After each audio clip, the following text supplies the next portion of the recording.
안녕하세요, 여러분. 반갑습니다. 오늘 그 게리 하멜의 꿀벌과 게릴라에 대해서 말씀을 드리겠습니다. 좀 전에 소개가 있었습니다만은 그 이전에 이제 93년 그 무렵에 게리 하멜과 CK 플라라드가 책을 썼죠. 근데 이 두 분이 콤비죠, 콤비. 그렇죠? 박사과정 학생이 게리 하멜이었고, 그때 막 그 교수로 부임했던 게 CK 플라라드.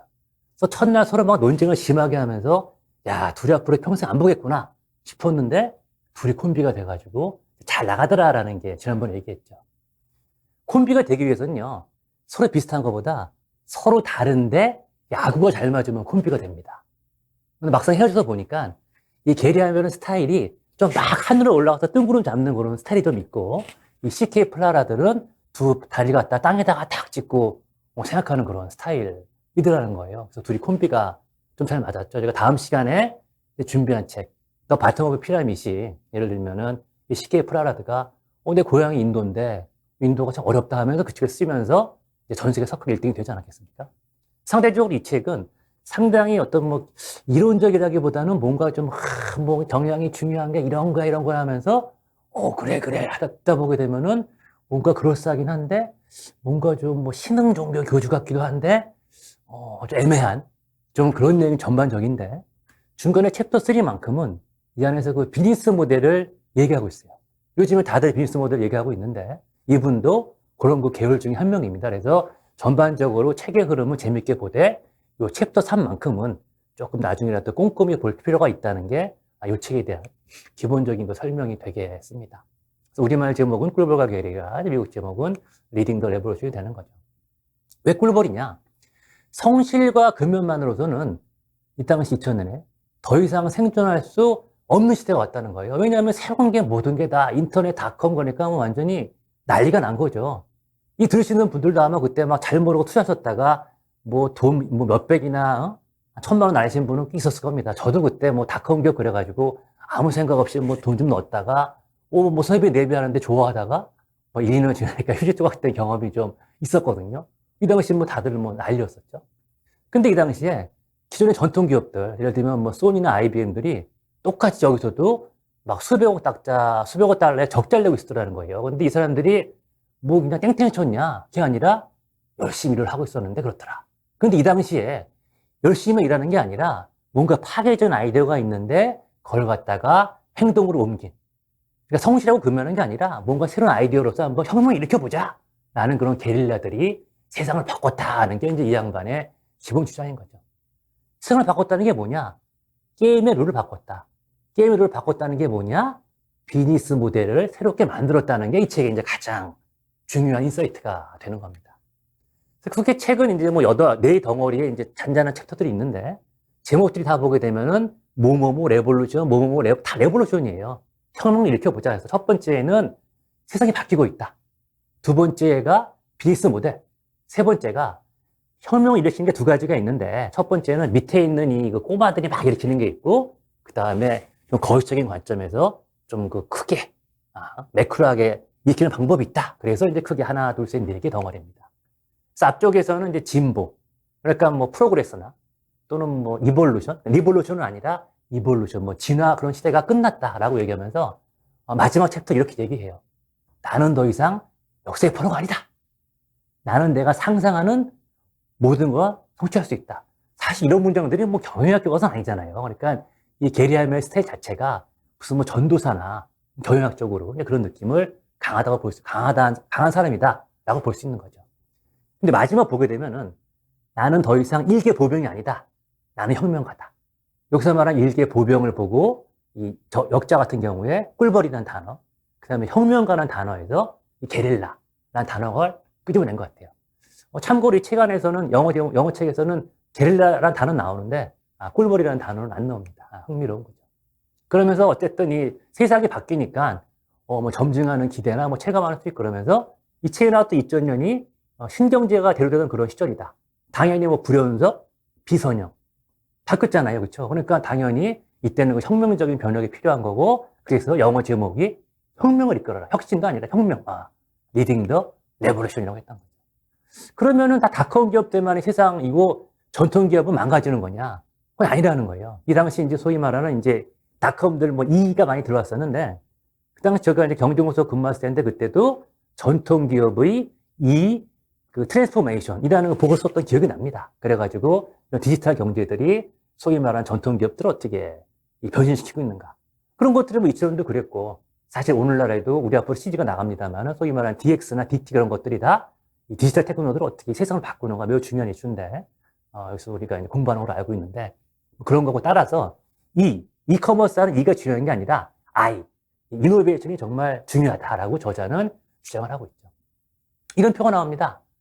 그래서 이 당시 이제 항공사들이 있었는데 하나 독특한 항공사가 튀어나왔다는 거예요. 바로 그게 사우스웨이트죠. 숫자를 보게 되면 다 뭐 거의 뭐 2배 정도, 3배씩 막 잘하는 거예요. 얘네들이 왜 잘했냐? 얘네들이 뭐 어떤 비즈니스 모델을 만들었냐? 이제 본다 그러면요. 딴 애들은 맨날 또 서로 막 지네끼리 경쟁해요. 결국 이제 서로 치고받고다 보니까 전략이 비슷해지니까 남는 거 하나는 가격.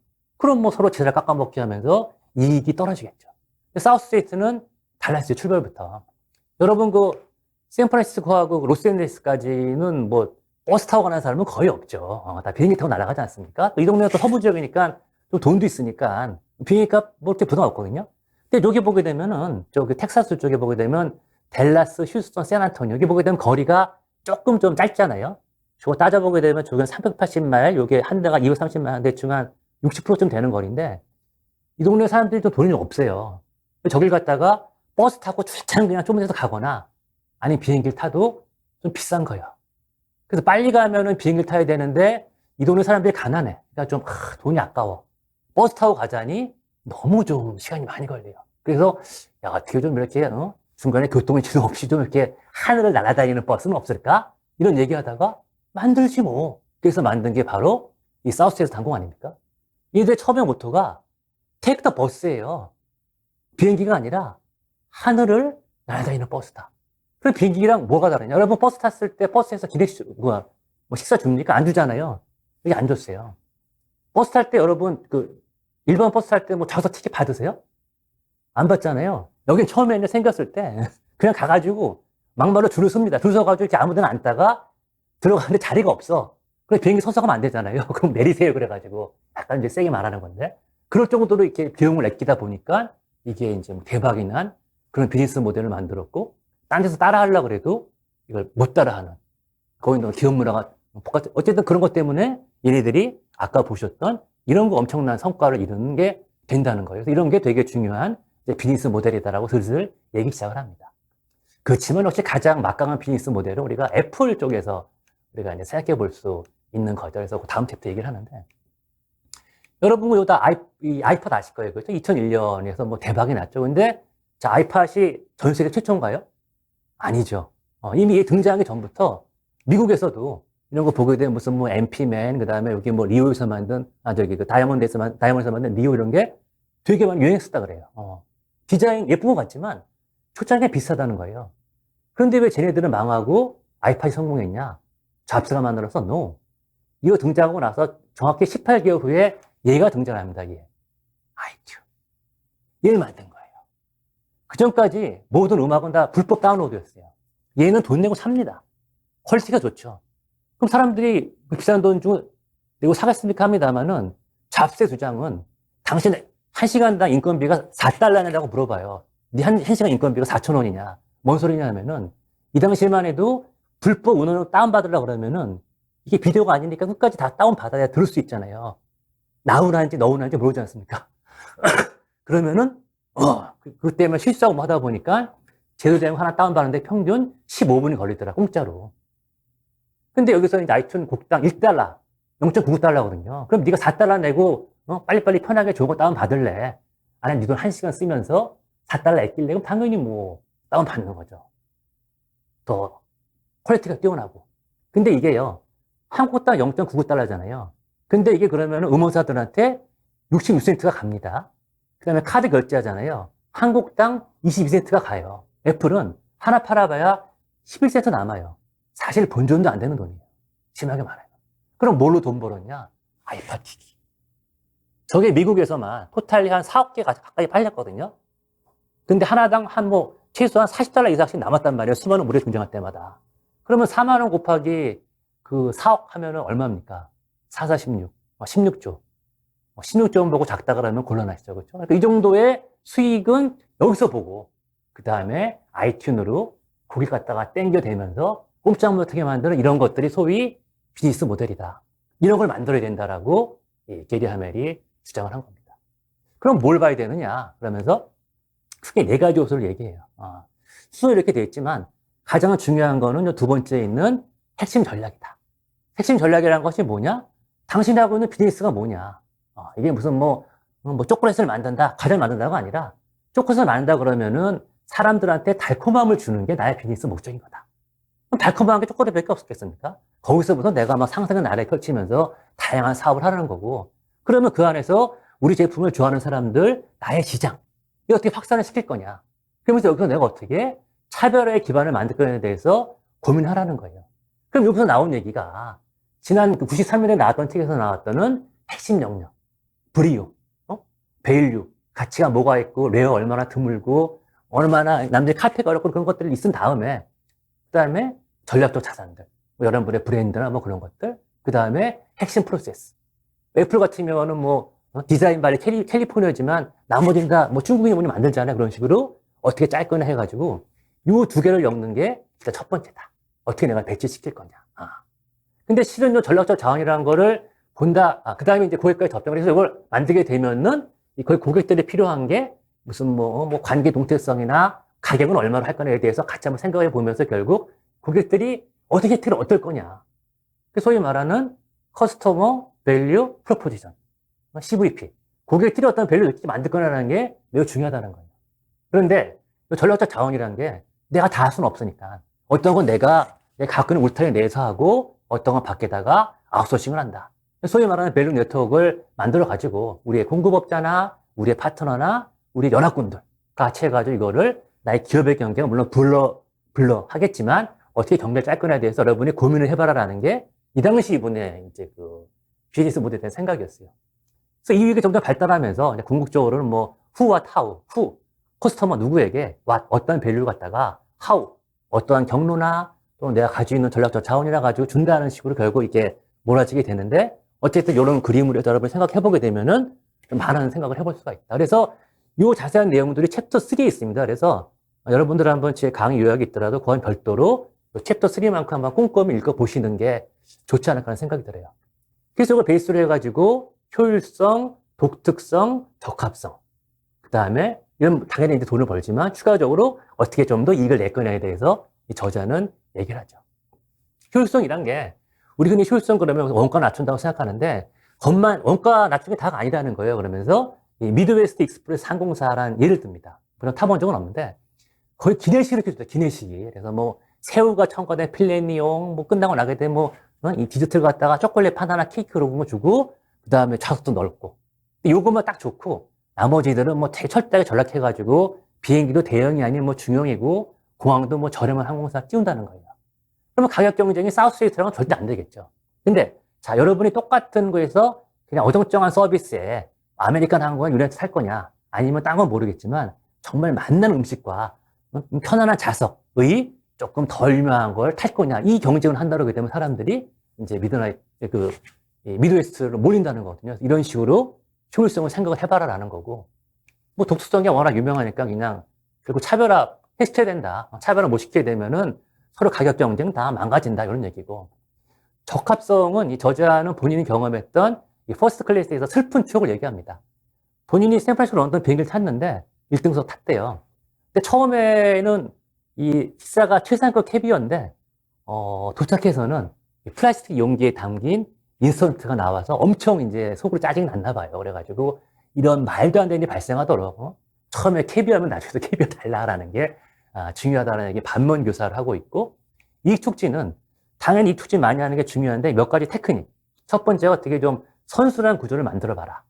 우리나라를 보게 되면은 이제 변호사분들이 김현장에 일단 많이 가지 않습니까? 또 우리가 또 의뢰할 때도 김현장이 제일 잘하면서 걷다가 의뢰를 하고.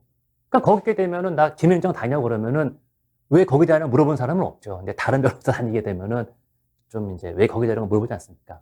그러다 보니까 김현장이 거의 선순환 사이클 들어가면서 준독점. 당연히 이제 준독점에서 초과이윤이 발생하겠죠. 그래서 빨리 준독점을 만들라거나 또는 초창기 아마존처럼 엄청난 적자를 보면서도 빨리 시장 선점을 하라거나 또는 이제 그 마이크로소프트의 윈도우처럼 디팩토 스탠다드, 소위 말하는 이제 그 사실상의 표준을 만들어가지고 딴 사람들을 못 쓰게 하라거나 또는 지금은 모든 항공사가 합니다만은 제일 처음에 아메리칸 에어라인이 그 마일리지도 만들었을 때 다들 그 마일리지 아까워 딴 항공사 못 탔잖아요. 그런 식으로 뭔가 제를 만들어가지고 고객을 락인시켜라. 해서 그런 걸 내가 어떻게 이제 뭐 선순환 만들까?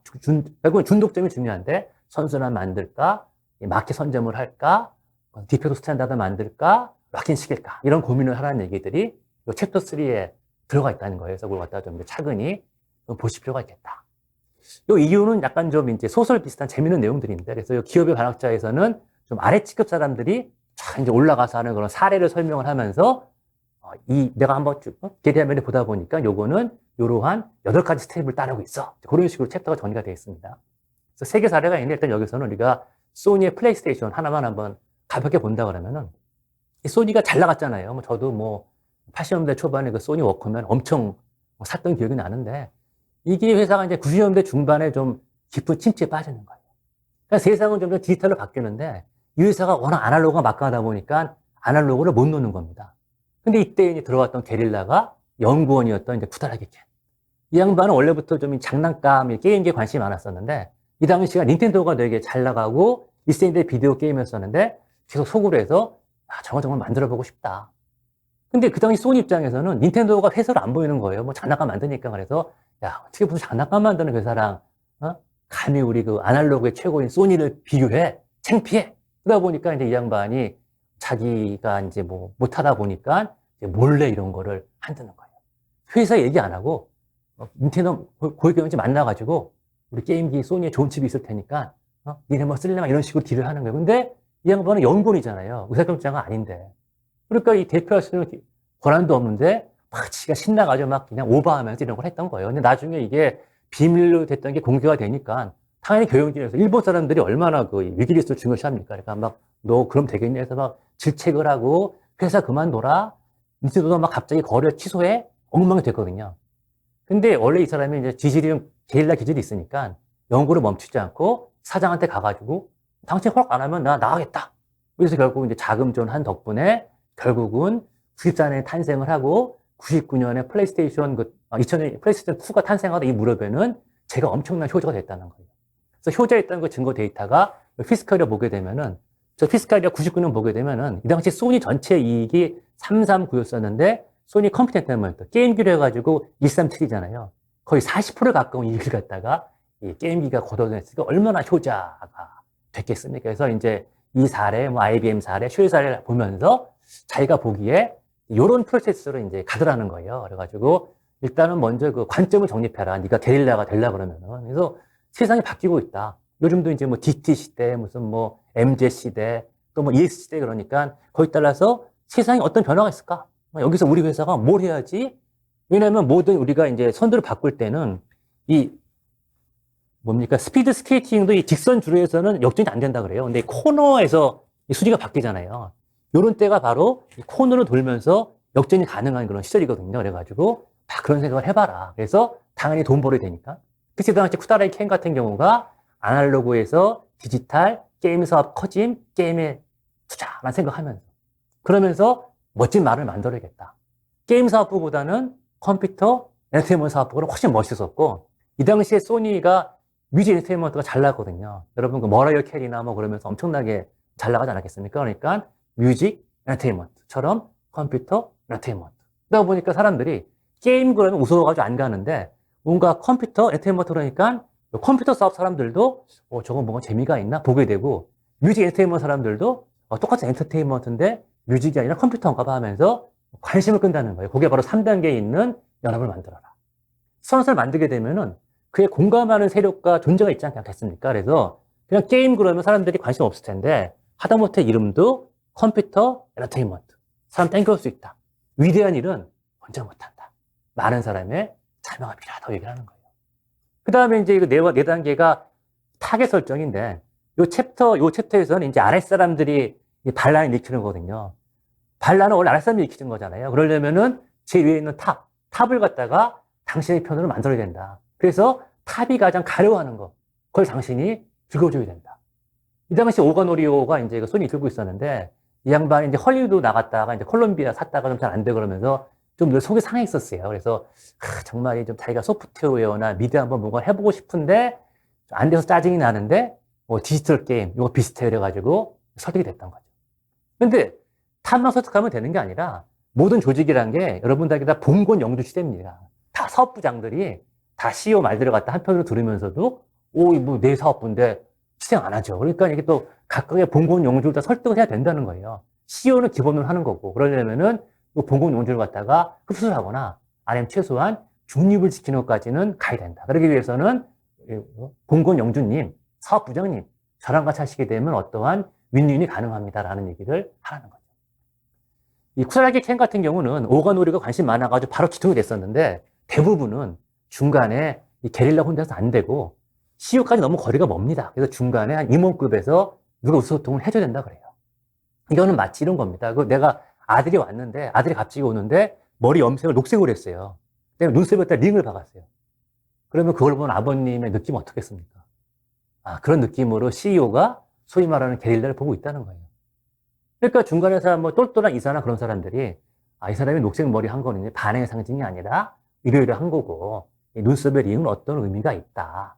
CEO님께 내가 갖다 이해를 해주셔야, 예를 들면 무슨 뭐 MZ세대들 앞으로 잘 이해한다 이런 식으로 중간에 누가 한 쿠션 얘기를 해주는 게 되게 중요하다. 그걸 보고 6단계에 있는 토역해줄 사람을 찾아라라고 얘기를 하는 거죠. 그 다음에 이제 7단계. 우리 뭐 혁신할 때 항상 제일 중요한 거는 큰 성공이 아니라 작은 성공의 조기 시연에서 요거 되네 하면서 점점 부르는 거잖아요. 자기 멤버들을. 그래서 윈 스몰, 작게 성공하고 윈 얼리, 초기에 성공하고 윈 오픈, 자주 성공하라. 마지막 8단계가 고립시키고 침투하고 통합하라. 그러니까 처음부터 너무나 이제 뻔히 일하게 되면 다 죽이려고 그래요. 그러니까 처음에 좀 숨어서 하다가, 근데 평생 숨어서 하게 되면 못 크니까 적당한 시기에는 다시 본사로 가서 지원을 받아라. 그러니까 초창기에 머리 숨어가지고 뭐 인큐베이터, 비밀 실험실 그런 이름을 하다가 좀 되겠다 싶게 되면은 이제 고립하는 게 아니라 본사로 가라는 이런 얘기를 하는 거죠. 근데 사실 뭐 말은 참 좋은데, 과연 이제 월급쟁이 중에서 이런 거 반란을 일으킬 만한 사람들이 과연 그렇게 많이 있을까는 조금 좀 다른 얘기란 말이에요. 지금 어쨌든 내가 반란을 이렇게 생각이 들게 되면 최소한 이 정도의 스텝은 머리에 가져야지 무조건 뭐 세상이 옳다 그러고 덤볐다가는 그냥 뭐 총 맞아 죽는다. 그래서 그런 관점에서 일단 이 챕터를 재밌게 볼 필요가 있고, 오히려 조금 더 흥미로운 챕터는 이제 큰 기업들이 이제 위부터 추진하는 이제 이러한 내용을 설명합니다. 여기는 혁신의 설계구칙 10가지도 설명해서 오히려 저는 이 챕터가 더 와닿긴 하는데, 문제는 여기에 등장한 사례가 이제 앨론이 나오는 거예요. 그래서 사실 뭐 찰스 수석 같은 경우도 뭐 혁신 일으키는데 뭐 나선형이다, 시스코, 인터넷의 팩맨 보면 다 잡아먹잖아요. 그래서 이제 M&A 하면서 어떻게 회사를 변신시키는데, 이 회사가 처음에는 라우터 만드는 회사였다가 어떻게 네트워킹 회사를 변신했다가 어떻게 커뮤니케이션 회사로 가는가, 참 재밌게 쓰여 있는데, 문제는 이 앨론이라는 회사에서 너무 칭찬을 많이 했다는 거예요. 그래서 참 이게 이 책에 뭐라 그럴까 안타까운 점. 근데 사실 뭐 내가 내부 직원이 사기치는데 어떻게 알겠어요? 말 수가 없는 거죠. 앨론 사태가 되게 유명한 얘기인데, 요약하게 되면은 사실 앨론이란 게 이 외부에 오픈되기 전까지만 해도 6년 동안 미국에서 가장 혁신적인 기업이었어요. 그러니까 당연히 이제 경영사상가가 관심을 가지고 막 관심을 썼을 거고, 이게 또 디지털 트랜스포메이션의 좋은 이유였거든요. 근데 알고 보니까 그 안에 3명의 사기꾼이 공모한 거예요. 회장, CEO, CF. 3명이 공모하니까 못 당하는 거예요. 근데 꼬리가 길면은 밟힌다고. 어차피 회계에는 쌓여지게 되는데, 그러니까 기본적으로는 내가 뭔가 회사를 뭘 하는데 부실이 있으면은 부실 자산만 갖다 처리하는 특수 목적 법인을 만들어가지고 다이한테 부실을 떨어 넘기는 거예요. 그래서 저는 이에 대해서 우발 채무 조항만 가지고 있으니까, 여기서는 뭐 숫자 멀쩡하고 주석에 우발 채무 정도 있으니까, 처음에 금액이 작으니까 워낙 이익이 크니까 뭐 잘하네 하다가 시간이 흐르니까 우발 채무 금액이 엄청 커지는 거죠. 10억 달러, 1조 원. 근데 진짜 손들고 물어봅니다. 저 금액이 뭐냐고. 근데 얘기하겠어요? 얘기하면 큰일 나는데? 그러니까, 이거는 규정상 우리가 이제 1쿼터, 2쿼터, 3쿼터 끝나게 되면은 끝나고 나서 45일 내에 보고하면 되니까, 그때 보고하겠다 얘기하니까 그때부터 사람들이 주식 갖다 막 버리기 시작을 하는 거죠. 그러니까 이제 기존의 CEO 뭐 물러나고 뭐 회장님 다시 들어오고 뭐 다 했는데도 한 번 떨어지기 시작을 하니까 이게 뭐, 그냥 떨어지고 하면서 뭐 6억 달러 적자 봤다고 얘기하고 니까 막 떨어지고 뭐 중간에 뭐 회계 담당자가 뭐 이게 뭐 쌩 난리가 났던 거예요. 그래가지고 마치 무슨 한편의 범죄 드라마를 보는 것 같았다. 그래서 워낙 이제 3억 사건이 크다 보니까 재판도 오래 가서 유죄 인정되다가 그 와중에 뭐 심장마비를 죽기도 하고 CF, CEO 같은 경우는 뭐 6년 14년을 받아가지고 스케일링을 최근까지도 보겠다 최근에 나왔죠. 그러면서 2002년도에 소위 말하는 사베인스 옥스리 법안, 그러니까 회계 규정에 대해서 CEO랑 CFO가 사인하고 문제 있을 경우에 여러분 이제 뭐 감옥 갑니다는 이런 식의 법도만 만들어진 그런 기회가 됐던 게 앨런인데, 문체인은 이제 앨런에 대해서 엄청 칭찬을 했는데 이런 사건 터지고 나니까 사람들이 아이고 뭐 경영학적 봐봐야 뭐 저렇게 얘기하는데 믿음이 가? 이런 안타까운 이제 있었던 거죠. 어쨌든 그럼에도 불구하고 혁신의 새로운 설계 규칙, 이건 한번 우리가 음미해 볼만 합니다. 첫 번째가 상실을 벗어난 목표. 우리 옛날에 그 비핵 배웠죠. 비핵. Big, Hairy, Audacious Goal 그러면서 뭔가 원대한 열망. 이 팀들이 원래 주장했던 게 스트래티직 인텐트였었잖아요. 전략적 뭐 의도 뭐 그런 단어들. 그래서 이런 얘기를 해요. 그 샐러드용 양상추 시장이 80년대 후반에 없었는데 이게 10년 만에 14억 달러 규모가 됐다. 이런 거 왜 안 만드냐. 우리나라에서도 풀무원, 두부, 콩나물. 그걸 누가 이렇게 깨끗한 걸 샀었겠어요. 근데 시장이 없었는데 이런 걸 만드는 것들이 바로 상식을 벗어난 목표고 트렌드를 잘 읽은 그런 거였던 거죠. 두 번째가 사업을 좀 탄력적으로 해라. 어떤 거는 뭐 된다, 어떤 거 안 된다가 아니라 고객님 보라는 거고. 세 번째, 비즈니스라고 보지 말아라. 버진 아틀랜틱, 항공사냐? No. 우리 사업은 우리 고객들이 기억할 만한 순간들을 만드는 거다. 우리가 여행 다닐 때 뭔가 우리가 기억을 남기기 위해서 하는 거잖아요. 그럼 우리가 뭐 해야 될지, 비행기 안에서 얼마나 즐겁게 해주는 게 중요한지 이런 그림이 쫙 그려지는데, 항공사업으로 정의하는 순간에 왔다 갔다 아니라는 거예요. 찰스 슈왑, 증권사다. 재미없는데 우리는 우리 고객이 가진 재산에 대한 꿈의 소실이다. 이러면 이제 할 일이 무지 많이 생기는 거죠. 그래서 비즈니스가 아니라 이런 식으로 정의를 해라. 규칙사, 새로운 목소리 많이 들어라. 뭐 젊은 사람 소수파, 신참자. 그 다음에 개방의 세 가지가 나옵니다. 아이디어 개방. 우리 지난번에 그 디자인 싱킹 배울 때 우리 P&G에서 그 C&D 있었잖아요. 커넥티드 디벨롭먼트 뭐 그런 것들이고, 개방된 자본시장. 10개 투자하게 되면 하나 건진다. 그런 개념들. 7번이 재밌어요. 개방된 인재시장이, 여러분들 그 실리콘밸리에서 일하는 사람들은요, 그 사람들의 고용주를 바꾼다는 거예요. 고용주가 고용인을 자르는 게 아니라 고용인이 나 고용주 마음에 안 들어. 떠나요. 이 사람들이 다 실력 있는 사람들. 여러분이 여러분 회사에서 전체 20%가 아니라 탑 중에서 20%가 떠난다고 한번 상상을 해보라는 거예요. 무서운 얘기입니다. 이런 세상이 온다. 그래서 개방된 아이디어, 개방된 자본시장, 개방된 인재시장. 맞도록 설계하라는 얘기고, 그 다음에 위험도가 낮은 시험을 계속해라. 우리가 10년 전에는 사업계획서 되게 중요했는데 요즘은 사업계획서 아무도 안 쓰죠. 그냥 뭐 해보고 되면 고 아니면 접는 것들. 이때부터 그런 얘기를 합니다. 총 쏠 때 라이플 총처럼 맞추는 게 아니라 산탄총으로 그냥 내 갈겨가지고 맞추면 좋고 아니면 꽝이다. 이런 시대가 이미 왔다는 얘기 갖다가 이때부터 하는 거예요. 지금은 더 이런 심한 시대가 온 거죠. 그러면서 이제 교세라처럼 아메바 조직 작게 만들어가지고 대기업병 안 되게 만들고, 설계규칙 10번. 개인들이 부자되게 만들어라. 그래서 이 셉, 이게 원래 독일 아닙니까? 근데 미국 지사장이 스톱모션 막 제안했나 봐요. 그랬더니 독일 기업 문화가 막 돈 많이 주는 기업 문화가 아니니까. 그래서 너무한 거 아니냐 그랬더니 2달 지나니까 미국 지사 책임자가 딴 데로 옮기고 1년 반 새에 미국 지사 근무자 200명이 이직을 하더라.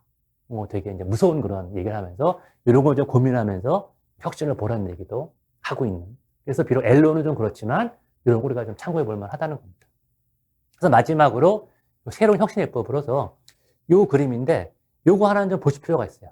이미진, 상상을 하고 실제 디자인, 비즈니스 디자인을 갖다 해보는 거예요. 비즈니스 모델 디자인. 그 다음에 익스페리먼트, 실험을 해보고 실험 결과 갖다가 억세스, 평가해본 다음에 어세스 해본 다음에 괜찮게 되면은 스케일업, 확장을 시키고 아니면 버리건 이런 과정들. 그래서 이게 이미진의 I, 그 다음에 디자인의 D, 익스페리먼트의 E, 어세스의 A, 스케일의 S 합치면은 아이디어스. 다 그래가지고 이 아이디어 많이 내라는 식으로 해가지고 마무리를 합니다. 그래가지고 아이디어가 뭐 1000개면은 경험이 뭐 100개, 벤처 10개, 성공한 거 하나, 이런 그림으로 가라는 거죠.